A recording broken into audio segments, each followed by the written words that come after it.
Delight. There you go. There's the official announcement. Thank you so much for being here. I'm so grateful to see all of you. My name is Pam Victor. I'm the head of happiness of Happier Valley Comedy, which is an improv, comedy, theater, and training program in Hadley, Massachusetts. And we're holding lots of professional development and personal development like this online. And we're looking forward to reopening the theater, hopefully fully in the fall. Knock on wood, knock on wood. So today I'm going to be talking to you about mindsets for intentional living. This is part of our 30-day happiness experiment. It's one of the workshops this is a small version of one of the workshops that I teach within this. And we're going to be talking today about these mindsets that I do with the 30-day happiness experiment. And so in the 30-day, just to give you an overview of where this fits in the 30-day happiness experiment, I present 11 different resilience and self-care habits. And then people pick one or two to do every day for 30 days with lots of support and fun stuff from me. We have been doing this online, and we're going to transition to doing it in person, probably as a full day retreat in the fall. So I'm super excited about that transition. And we'll probably also still do a hybrid for folks that we've found outside of Western Massachusetts. So I am going to be talking today about daily intentions, these intentional mindsets. For me, intentions are different than goals. They are aspirationals. They're not assumed states of mind. So I see it different than a goal. Like a goal is something that you can achieve, right? So you could check it off on your to-do list. So for example, stop eating sugar, right? You could check that off. Exercise 3 times a week. You could check that off. Go to sleep at the same time. In theory, you could check it off, or like me, you could aspire to check it off and not check it off. But that's a goal. You could do it or not do it. This is different. We're talking about intentions. And they're sort of like how we set our sails to approach life. These are these aspirations that we're heading for. I think of these like the sailors think of the North Star, right? They use the North Star to steer their ship, but they never think that they're going to actually reach the North Star. So these aspirations, these intentions, these mindsets are like what we're using to steer our ship. So they apply to, so if somebody picked a happiness habit, like I want to practice gratitude, we would use mindsets to support that. But they're also super useful to help support you in your regular daily life for any of your self-care habits. So other words for intentions could be a life motto, mantras, touch points, resolutions. This could be your purpose in life, your attitude. People use them for visualizations and manifestations. So those are the handy, super cool ways that mindsets could be useful, and could another word for them. Still waking up. Look at my brain coming online. I think of them, like I say, it's like if our little wellness and self-care habits are like seeds that we're planting in life, these mindsets are like water that we add to them to help the seeds grow. So they could be very, very useful to you. So today what I'm going to do is I'm going to present for you, I have a whole bunch of them, but I picked 4 of them to talk to you about today. And I will explain all 4 of them. And then you're going to pick 1 or 2 to use to apply to a game that we're going to play at the very, very end, because I love playing games. And then if you want to pick 1 or 2 of them to apply to your own self-care or wellness habit, that could be really, really handy. And yeah, I have this try it on that we use because I like to try everything on. That's why you're never going to come to something that I teach that is just me chatting away for the whole time and you not doing anything. I like lots of interaction. So we're going to try it on at the very, very end. So here's the first mindset Oh, and then, by the way, you're going to pick one or two. I said this already, and you could do every day for 30 days if you'd like. I'll talk about that more later. All right, let's jump in because this is the fun part. The first mindset is acceptance. This is a big one in life. It's a big one in improvisation, and that means just accepting the reality of the moment as it is now, which might be different than how we wish the reality of the moment was or how we anticipated it was. But I find that we can't move forward until we come into acceptance. For me, when the pandemic hit and our theater was closed, it took me, I'd say, a good 3 months to fully come into acceptance. Because for those 3 months, there was a lot of times that I'd find myself saying, "But I don't want this to be the reality, right? I want to be open. I want to be still teaching my class. This is not how." I mean, none of us wanted it to happen, but I couldn't move forward truly and wholly until I came into acceptance. Acceptance is really key to improvisation. In fact, I call it the spirit of yes and, which is this key to improvisation. And this is how I define the spirit of yes and: acceptance of the reality of the moment and the agreement to move forward together with joy and ease, or with positivity. These are the two parts of how we improvise. This is how we get up on stage and create a show without a script. It's also a great way to live life. And so the first step of this is coming into acceptance. Yes, this is the reality of the moment. It might not be how I wish things were. It might not be how I anticipated, but this is how the situation is. So acceptance is the yes in the yes and.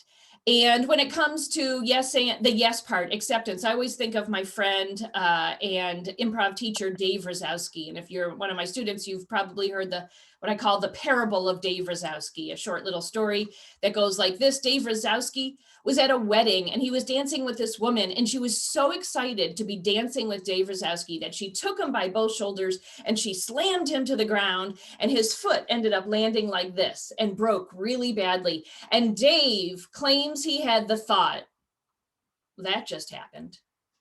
Right. And because, yeah, a lot of bad things came out of it. He broke his foot. He couldn't go to work for a bunch of weeks. He couldn't even do his own grocery shopping for himself. But a lot of good things came out of that experience too. He got off of the busy wheel of life that we're all on all the time. He had unexpected time for his art. He did art, he did writings, he worked on his podcast. He found out who his real friends were because those were the folks who did his grocery shopping for him. So that just happened is my shortcut of way to remind myself on how to come into acceptance. That this is what's happening right now. Whether I like it or not, this is accepting it is a step. And once we come into acceptance, we can move on to the next part of things and think about if acceptance is useful for you. Following the joy, following the ease. If you are my student in improv, you know that this is key to everything. It's my improv curriculum is called The Joy and Ease of Improv. It's also my guidepost for life.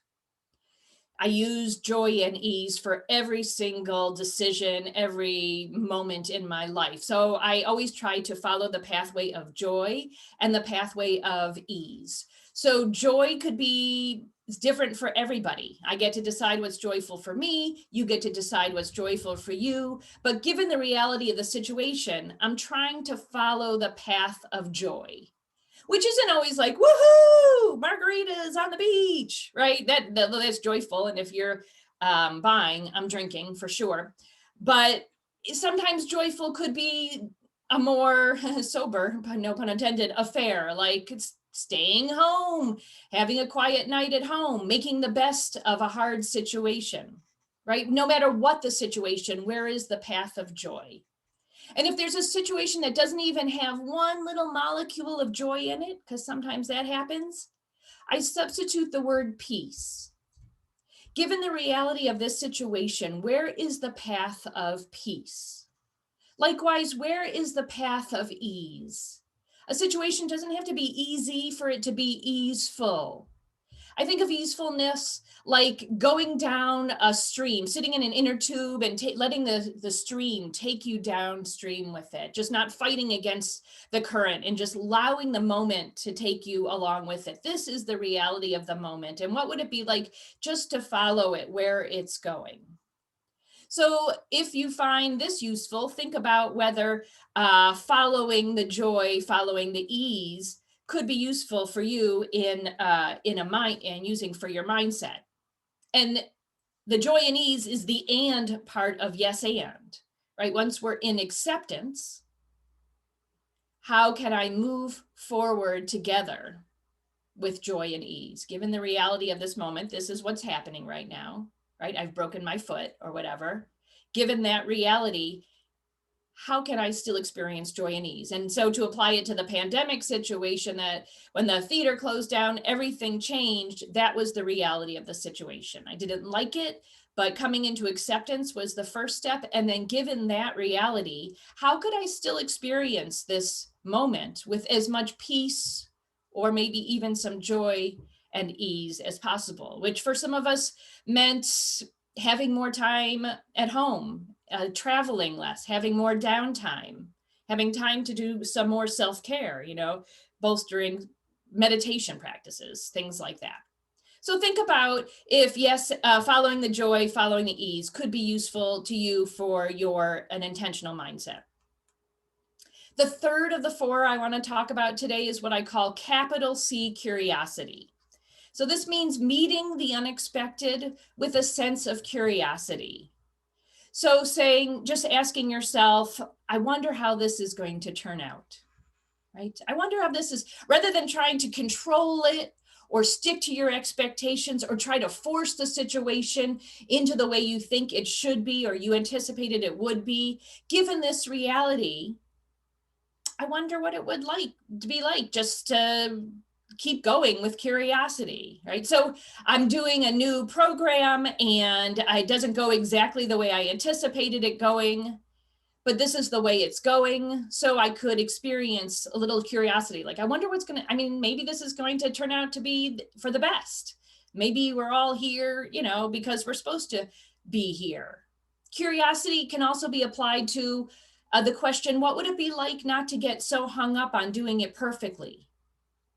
What would it be like to do it badly and still experience joy and ease, right? So you could use capital C curiosity to steer your ship as well.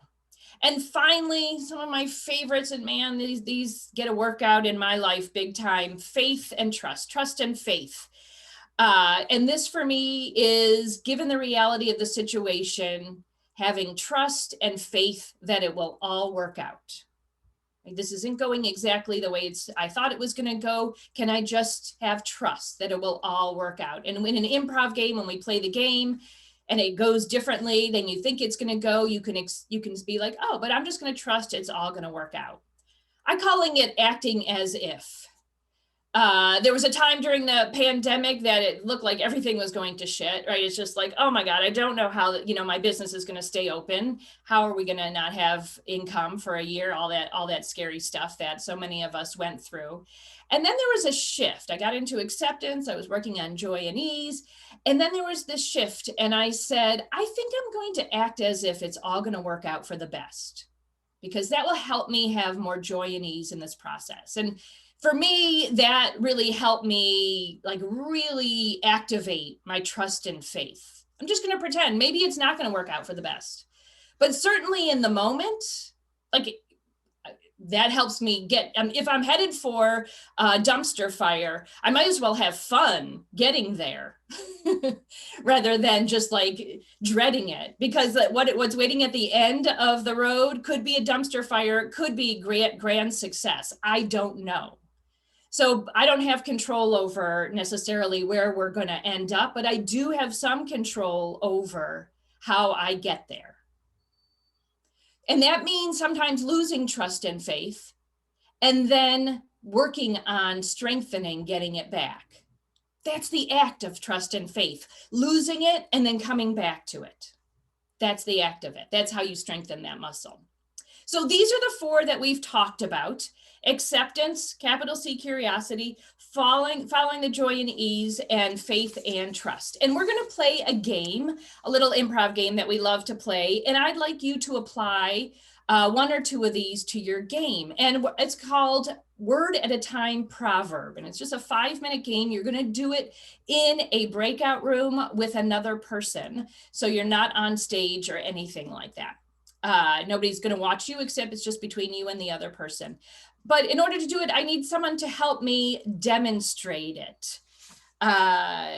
Lisa's waving her hands. I was hoping you would say that. Lisa's one of my students. So come on up, like Lisa, unmute yourself. I'm going to add the spotlight so everybody can see us both. And Lisa, we are going to tell a proverb. You can unmute yourself. We're going to, there you go. We're going to tell a proverb 1 word at a time. And just to remind everybody, what is a proverb? If you're thinking, I just forgot what a proverb is. The early bird catches the worm, or a stitch in time saves 9. These are proverbs that we all know. Lisa and I are going to create a proverb that's never been heard before. And we're going to do it 1 word at a time, back and forth. And I'll just demonstrate, and then I'll talk about how the mindsets key into it. So it's going to be real short, Lisa. I invite you to have as much fun as possible. Follow the joy and ease. Okay, I'll start it. She wanted a pineapple, but he took all the porcupines. There you go. Sometimes we want a pineapple from life, and all you get are missing porcupines. That is, some of these proverbs make perfect sense. Some of them, you need to let them settle and marinate a little bit before the meaning really comes out. Thank you. Big hand for Lisa. She did such a good job. Now, this isn't really about making the best proverb in the world. We're using this word at a time proverb to practice one of the mindsets. So I'd like you to pick one and you can apply it. So for example, acceptance, right? I didn't know Lisa was going to say pineapple. And so I get to practice, I thought it was going to be something else. So I can practice, I'm accepting it. Yep, this is what the word is now. Oh, this is where we are now. So yep, that's just happened. Yep, that just happened. Oh, now we're here. Capital C, curiosity. We could use that to ask. Right now, you could be using it to say, I wonder what it would be like not to be worried that I'm going to make a fool of myself. I wonder what it'd be like to just do this with a lot of joy and ease. I wonder what it's going to happen. I don't know what's going to happen. I wonder, just like add this joyful sense of curiosity. And no matter what happens, like follow the joy and ease. So not trying to control it or change where you thought it was supposed to go, but going where it actually is going and following that. Oh, this is where we are now. Great, given that reality, how can I have even more fun with my next word? And that doesn't mean trying to be funny. It's an easefulness. It just means allowing the moment to happen and having fun together with it and having faith and trust that it's all going to work out. So when you get into your breakout room, rather than being like, we're going to mess this up, what would it be like just to act as if it's all going to be a fantastic, glorious hoot? And if you have a group of 3? And if you have a group of 3, you can go around in a circle. So you can leave the group of 3 in this room and go around. So you'll do a proverb first. And then if you have time, you'll do another proverb. So you could just do as many as you want, but really it's not about making the best proverb. It's about using this experience as an opportunity to practice 1 or 2 of these mindsets. Does anybody have any questions?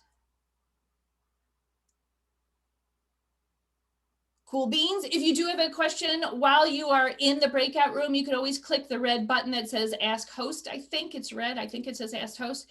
And you can ask us and we'll come in there and help you out. That's not until you get into the breakout room. You really only have 3 to 4 minutes. You might find yourself get into the breakout room and want to talk to each other in order to delay jumping into the unknown, scary as much as possible. See if you could set that impulse aside and just like go for it. Have as much fun as possible.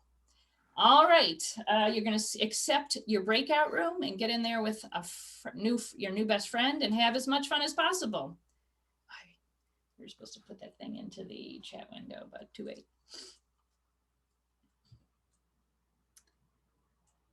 And those of you who are still in this room, there are 3 of you. You guys are going to unmute right now. I'll be quiet. And I know, Lisa, you're on the move. Are you able to play this game? Yep. Awesome. So you guys can play together. You'll all want to be mute. You want to have your video on if possible, Lisa, so we can see you, and that makes it even more fun. There you go. And I saw, I'm not sure who it was, volunteer 2 just left. It might just be you and Erica together. And I'm going to leave you to it to practice word at a time proverb. Hi.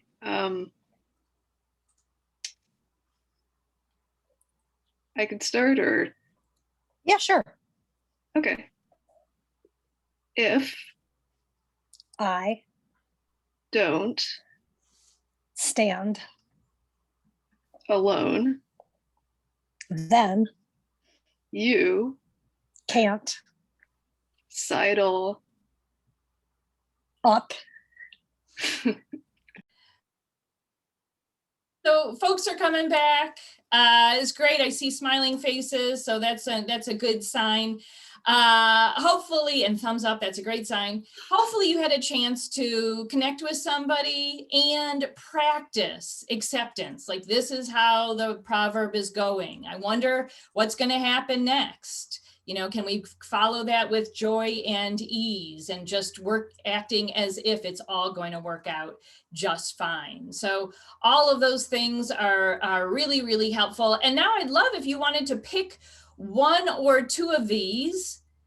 Oh, sorry, I forgot I put this one. I just added this one, and oh, and I missed it. I missed an opportunity for my lovely, hardworking slide. All right. Oh, well. So now what I want you guys to do is to pick 1 or 2 of them to apply to your life.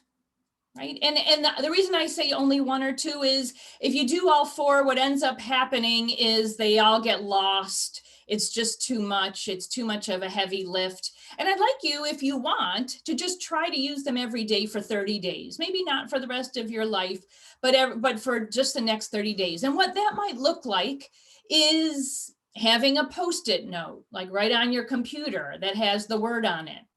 Or having your phone remind you 1 or 2 times a day to pause for 5 seconds to think about acceptance, or think about curiosity, or think about following the joy and ease. In the info packet, I also included these little mini posters, so you could cut them out and I post it throughout the house to help you remember to practice. And what we're doing right now is we're using these to build this particular muscle. So if you do it every day for 30 days just to work on, for example, acceptance, we're going to build this acceptance muscle. And what hopefully usually happens is that if we're building it every day for 30 days, then after the 30 days, that muscle is strong. So when you need it in the wild, it's there. So when a challenging moment comes up, you could say, oh, given this moment, what would it be like to handle it with acceptance? Or how could I be using acceptance? Or how could I be using joy and ease, or capital C, curiosity, or something like that? So, and then maybe for the next 30 days, you can use another one of these, and another one, and another one. So those are our happiness mindsets. There are many, many different kinds of mindsets that I love to teach, and you could experience in the 30-day happiness experiment. And if you have any of your favorite happiness mindsets, you're welcome to share them in the chat window. So I thank you guys so much for joining me today. Our time has come to a close. I hope you learned a little bit something, and most importantly, had a little bit of joy and maybe even some laughter. If you have any questions or anything, I will stick around and answer those questions. Otherwise, have a great weekend.